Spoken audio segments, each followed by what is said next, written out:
It is May 30th and 2024. I just got back from being at the hospital. I left at like 6. I'm recording a video right now. Yeah, 6 a.m. 6 or earlier. I woke up at 5:30, by the way, and yeah, basically got ready and left. It's been a long day at the hospital. I had an EKG, I had a PET scan, had an MRI.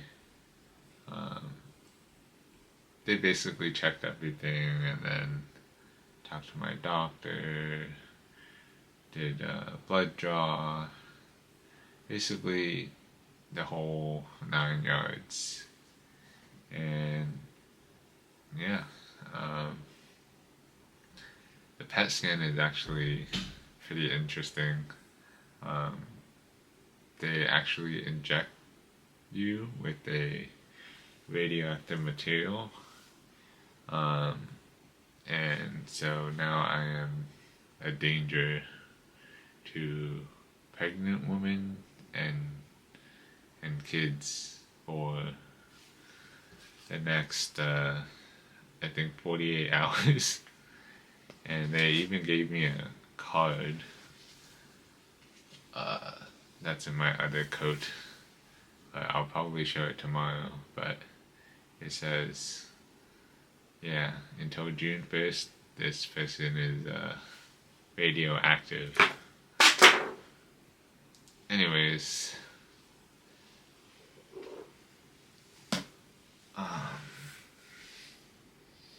yeah, so before my scan, I couldn't eat or drink anything, so drinking is like 2 hours before the scan, and that includes water, and then eating and drinking anything that's like not water is like 6 hours, 6 to 8 hours before the exam. So I had my scans at early morning, and then I did my labs and stuff, and then I didn't eat lunch until almost like 3 o'clock. But yeah, I slept in the MRI machine, which is usually a good thing, because every time I sleep in the MRI machine, I feel well rested, even though it's like really loud and really annoying. I think most people would describe it as annoying, but yeah.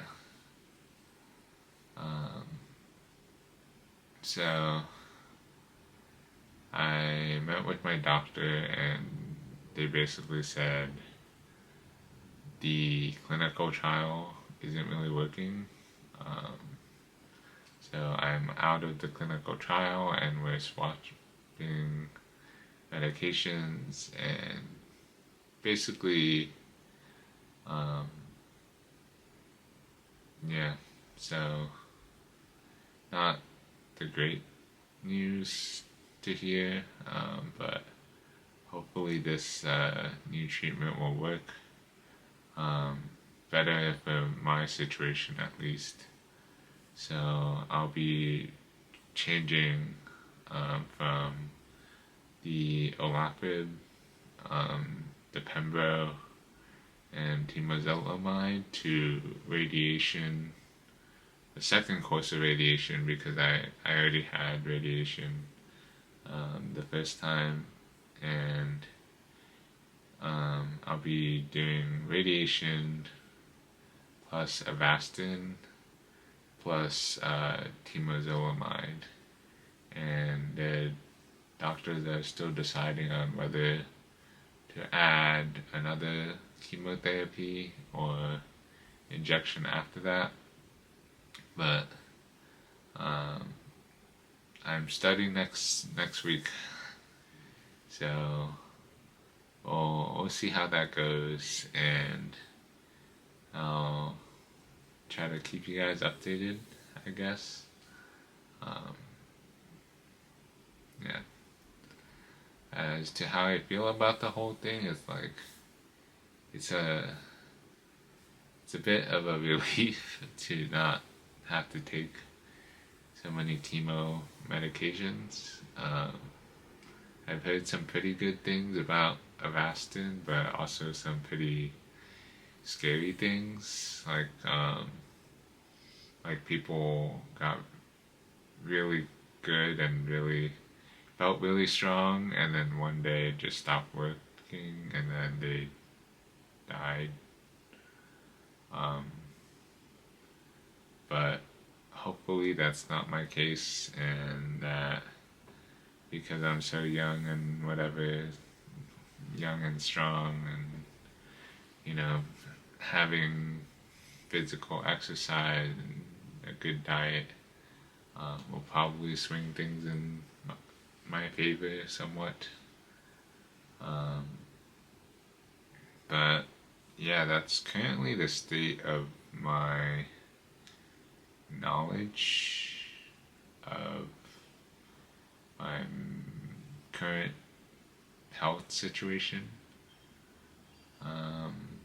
But things will change, and I'm sure that,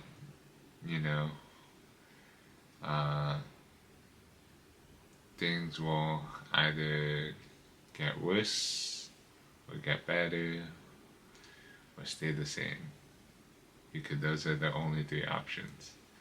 And I'm feeling optimistic that things will get better, but I think things might get worse before they get better. And yeah, it's just a feeling I had. I felt like even this morning before the scan, I was thinking about, do I even want to continue with the clinical trial, because the medication was just making me, yeah, it's not great. But that's all for today. Sorry this video got a bit longer than 5 minutes. But yeah, I'll have more for you tomorrow. And I'll see you tomorrow.